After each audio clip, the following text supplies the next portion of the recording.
Rolex doesn't mean anything, Omega wasn't always Omega, and Longines, their name came from a patch of farmland. Swiss watch names sound prestigious, but most were born from accidents, marketing tricks, or geography. So let's dive into the strange origins of the biggest Swiss brands. You've probably heard of Rolex. Who hasn't? But have you ever stopped mid-flex to wonder, wait a second, what does Rolex even mean? Is it Latin for I'm wealthy? Nope. Rolex is completely made up. In 1905, Hans Wilsdorf and his brother-in-law Alfred James Davis founded the company as Wilsdorf and Davis, which, let's face it, isn't exactly catchy. So Wilsdorf knew this and he wanted something short. Inspiration struck him on a double-decker bus in London like a good genie whispered in his ear, suggesting the word Rolex. And that's it. No deep hidden meaning, no ancient Latin, just a moment of pure branding genius. Symmetrical, balanced, elegant, and perfectly suited for a watch dial. Rolex, a simple word conjured from thin air, now synonymous with luxury and prestige. These brands, and also, watch me fumble their names. Starting with Switzerland, as it's the epicenter of the watch world, home to most of the names you've seen ever.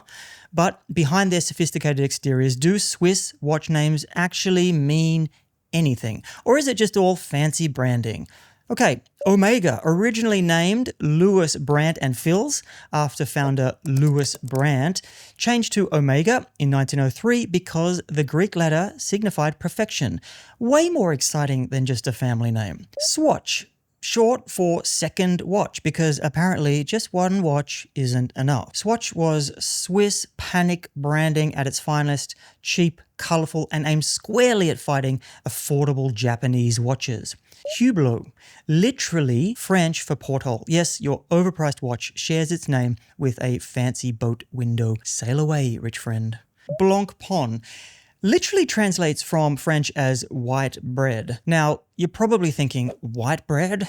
Well, yes, really, it's white bread. It's actually named after the founder, Jean-Jacques Blancpain, 1735, whose surname means white bread in French. So while other brands choose dramatic family names or elegant Greek words, Blancpain confidently said, nah, bread works. Only the Swiss could take something as basic as white bread and turn it into a synonym for timeless luxury. Frederick Constant, named after founders Peter and Aletta Stas's great-grandparents, Frederick Schreiner and Constant Stas, who manufactured dials way back in 1904. Honor your roots, literally.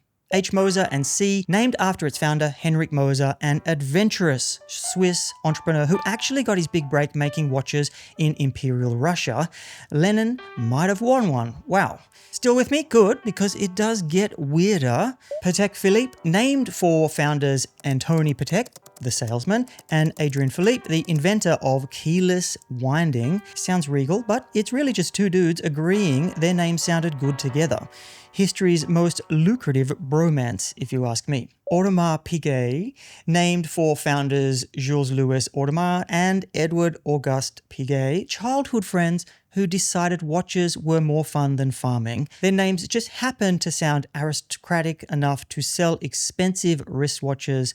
It's a really nice coincidence. Tag Heuer, originally just Heuer, after founder Edouard Heuer. They later added Tag, Techniques d'Avant-Garde, after an acquisition because nothing says fancy watch like three French words nobody fully understands. Longines, named after the place it was founded. Les Longines, meaning the long meadows. It sounds poetic, but essentially they named it after a grassy field behind the founder's house. IWC Schwaffenhausen, short for International Watch Company, founded by an American Florentine Aristo Jones in Schwaffenhausen. He literally picked the most straightforward name imaginable, International Watch Company. Job done. Tudor, originally registered by Rolex founder Hans Wilsdorf under the awkward name of Veuve de Philippe Hutter, thankfully changed to Tudor in 1930s because simplicity and royalty sells better than tongue twisters.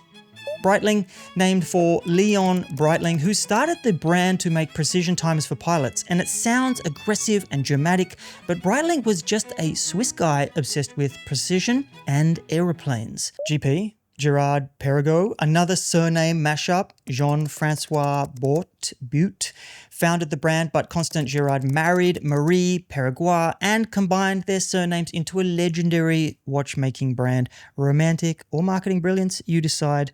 Just like how I'm saying it. Zenith, named after the highest point in the sky, symbolizing excellence, simple, direct, Swiss, like an alpine peak or really good cheese. Richard Mille, named straightforwardly after its founder, Richard Mille, decided watches should cost as much as sports cars. The name screams expensive, probably because Richard Mille himself said, yeah, let's just go with my name. It sounds rich. Frank Mueller, named directly after founder Frank Mueller, who modestly proclaimed himself master of complications, the Kanye of watchmakers, basically. Piguet, named for Georges Edouard Piguet, originally a small movement supplier to bigger brands, before realizing that his name alone could justify luxury level pricing. Confidence pays off, people. Jaeger LeCoultre, I know I'm murdering it. Originally separate brands by Antoine LeCoultre, was an inventor. Edward Jaeger was a watchmaker and they collaborated. They loved their combined surnames and hyphened them permanently.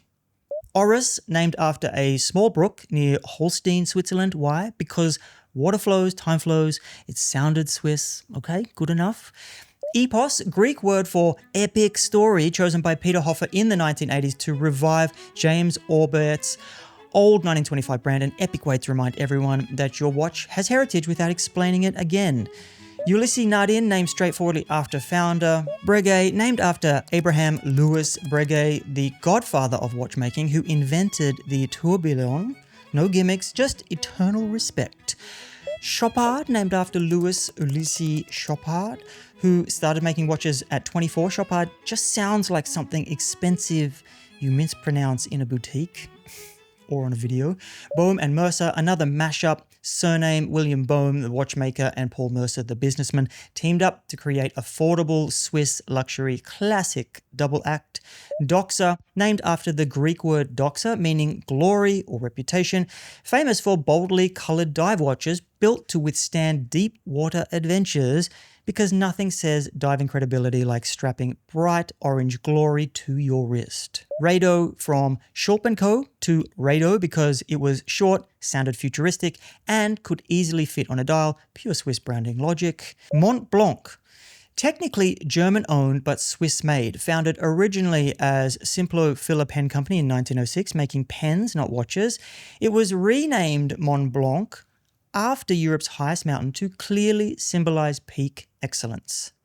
Hamilton, originally named after James Hamilton, famous for precise railroad timekeeping and military watches during World War II. Today, Swiss-owned, but forever quintessentially American. Certina started as Granda, short for Granicus, the Latin word for Gretchen, Switzerland, later clearly renamed Certina from Latin, certus, meaning reliability, simple Swiss, certain, because subtlety is overrated when your name can literally translate to, we guarantee this thing won't break. Maurice Lacroix, created from the name of an executive at parent company Desco von Schulthess in the 1970s.